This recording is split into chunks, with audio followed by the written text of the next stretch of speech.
मेरा नाम आलिया है और मैं पाकिस्तान के शहर लाहौर में रहती हूँ। आज से 4 साल पहले कॉलेज में मेरी एक दोस्त बन गई जिसका नाम अरूज था।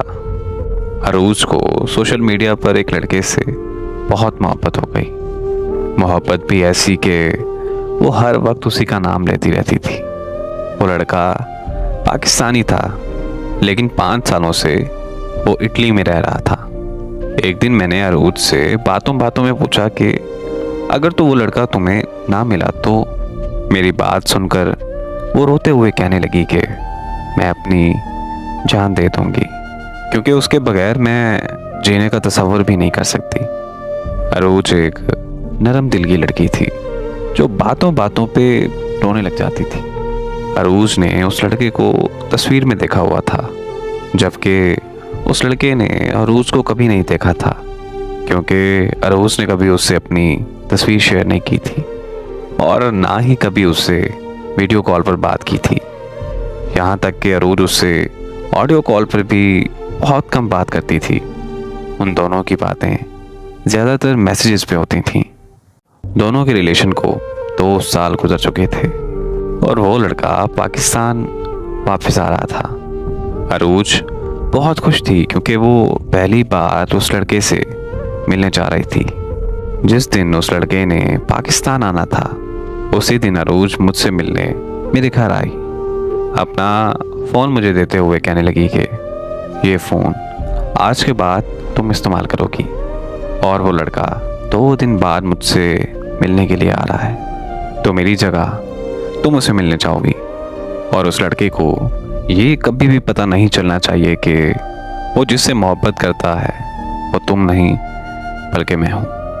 अरूज की ये बातें सुनकर मैं बहुत हैरान हुई और उससे वजह पूछी कि आखिर वो ऐसा क्यों करना चाहती है। उसने बताया कि उसे कल ही पता चला है कि उसे ब्लड कैंसर है और वो दुनिया में कुछ ही दिनों की मेहमान रह गई है और वो ये नहीं चाहती कि वो जिस लड़के से मोहब्बत करती है वो लड़का सारी ज़िंदगी उसके मौत के गम में रोता रहे।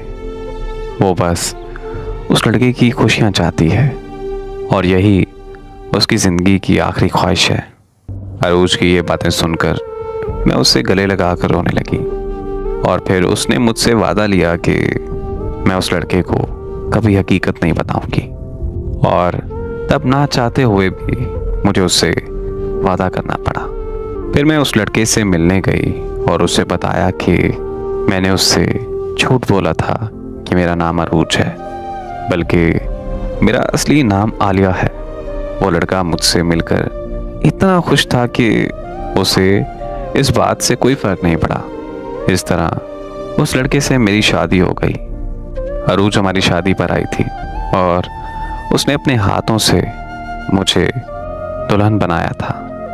मैंने उसके पाँव पकड़े थे कि वो उस लड़के को सब कुछ सच बता दे या फिर मुझे बताने दे, लेकिन उसने मुस्कुराते हुए कहा कि देखो यार, मैं हंसी खुशी मरना चाहती हूँ और मेरी सबसे बड़ी खुशी तुम दोनों की शादी में है। मुझे आज भी उसकी वो कैफियत याद है जब वो हम दोनों को स्टेज पर बैठा देखकर सामने खड़ी नम आंखों से मुस्कुरा रही थी। जिस लड़के के बगैर वो जीने का तसव्वुर भी नहीं रखती थी, उस लड़के को किसी और का दुल्हन बनता देखकर वो मुसलसल मुस्कुराए जा रही थी। उस वक्त मुझे एहसास हुआ कि शायद वो मौत से पहले मर चुकी है, वरना एक जिंदा इंसान इतना सब कुछ बर्दाश्त नहीं कर सकता। मेरी शादी के 2 दिन बाद अरूज इस दुनिया से चली गई और खुदा की कुदरत भी क्या निराली चीज़ है कि उसी दिन एक्सीडेंट में मेरे शौहर की मौत भी वाक़ई हो गई। उन दोनों की मौत का एक दिन ही होना, उन दोनों का एक ही दिन नमाज जनाजा होना, उन दोनों की कब्र का साथ साथ होना कोई इत्तेफाक नहीं बल्कि उनकी सच्ची मोहब्बत की गवाही है।